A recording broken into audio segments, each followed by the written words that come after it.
your mind creates the desire to scroll, and you pick up the phone and you start scrolling. The desire does not even go to the conscious mind to analyze or to decide whether to pick up or not. And therefore the role of meditation comes in.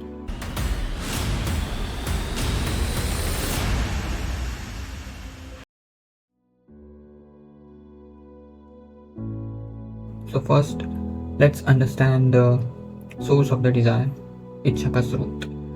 So let's say this is the chocolate, which is not, but assume that it is a chocolate, and I gave this chocolate to a 1-year-old child, and then I give the same chocolate to 10-year-old child, and also same chocolate to 80-year-old man.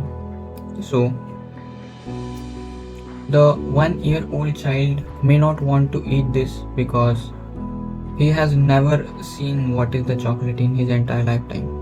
The 10-year-old child would say, I want this chocolate. He would maybe cry for it. And an 80-year-old man would say, I'm not interested. So do you think the desire to eat this chocolate, the source of that desire is the chocolate? The desire in 1-year-old child, the desire in 10-year-old and 60-year-old, and in every different person, the desire varies from person to person. And do you think the source is the chocolate? Because I don't think so. If the source is the same, why is there the different desires for the same thing? So that means the source of the desire is not something external, is not something outside, it is within, it is inside. Now, what causes that desire to occur in the 10-year-old child so strong to eat the chocolate?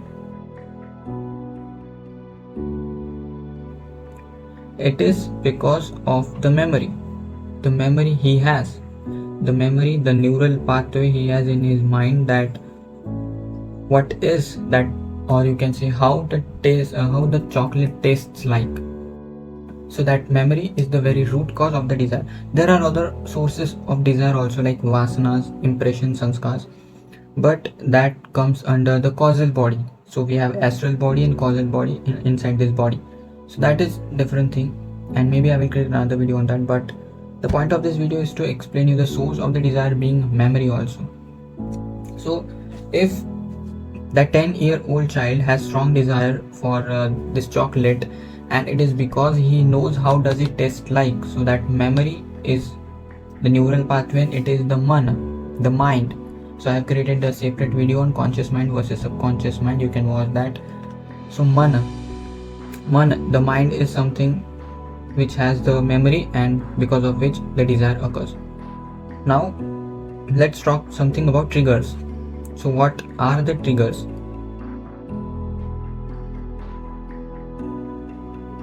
So the desire, the source we have understood, but why does the desire occurred in the first place?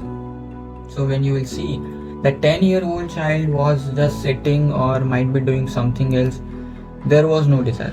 But the moment I show him this chocolate, the desire arises. So the desire arises because of the trigger that the senses has seen. His eyes has seen this chocolate, and because of which that pathway, that memory was triggered, and the desire aroused. Now, so what I can say is the senses of ours, like eyes, nose, tongue, and the ears. These are all the senses. We have 5 senses, and the senses are the triggers. So they act as a trigger for that memory. So indirectly, the mind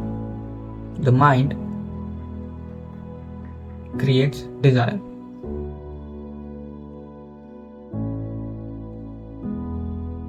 So you can apply this thing to all other desires of yours, like whenever you let's say there is a mobile phone here.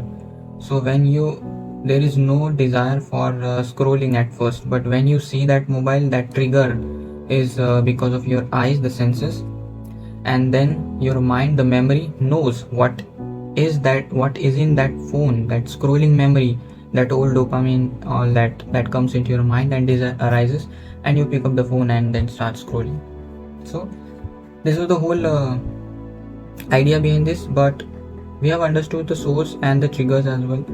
But the whole process is something different, and the whatever that I told you about the whole story, though it's not too much rocket science that I told you now, and everything that I told is just written in exact in the Bhagavad Gita. So Bhagavad Gita says, whatever that you see externally in the external world, these are objects to your senses, indriya vishay.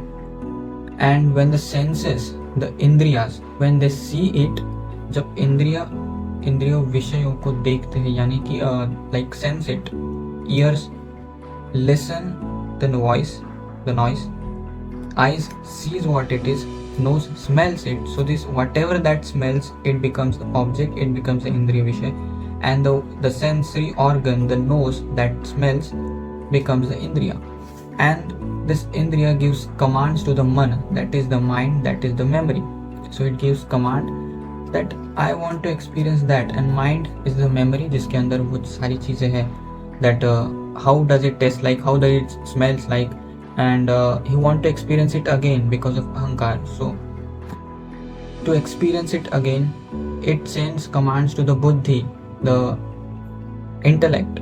So here you are supposed to take the conscious decision whether to taste it or not, whether to see it or not, whether to scroll your phone or not.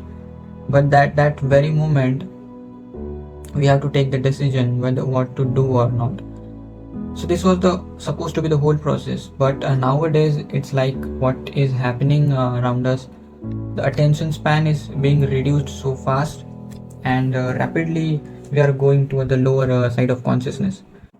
So that's why that time frame of where you have to take the decision is reducing. So what is happening right now is like you see the phone trigger, your mind creates the desire to scroll, and you pick up the phone and you start scrolling. The desire does not even go to the conscious mind to analyze or to decide whether to pick up or not.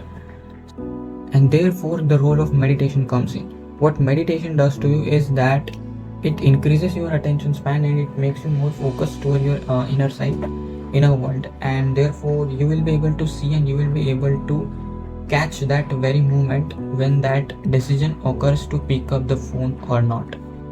So that was about the importance of meditation. And there is also different things like types of desire and more about this in meditation. And so yeah, I would like to explain that in another video. I don't want long videos because of again reduced attention span. So thank you so much for watching this video. See you next time.